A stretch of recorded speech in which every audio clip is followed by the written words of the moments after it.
Vote মিটতে আবারও রাজ্যে আসছে কেন্দ্রীয় দল। জঙ্গলমহলে জেলাগুলোয় নিরাপত্তার জন্য বরাদ্দ অর্থ কিভাবে খরচ হয়েছে তা জানতে 23শে জুন কলকাতায় আসছে কেন্দ্রীয় দল, এমনটাই নবান্ন সূত্রে খবর। জানা গিয়েছে, বামফ্রন্টের জামানার শেষের দিকে জঙ্গলমহলে মাওবাদী দমনের জন্য অপারেশন গ্রিন হান্ট শুরু হয়েছিল। সেই অভিযানের জন্য তৎকালীন মনমোহন সিং এর সরকার অর্থ বরাদ্দ করেছিল।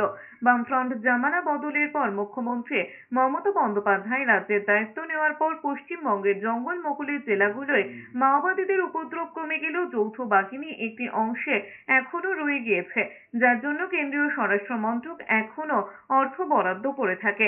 তারই খোঁজ পেতে চাইছে স্বরাষ্ট্র মন্ত্রক। 23 থেকে 28শে জুন পর্যন্ত সেই বরাদ্দ অর্থ খরচের দিকটি খতিয়ে দেখবে কেন্দ্রীয় প্রতিনিধি দল, এমনটাই খবর।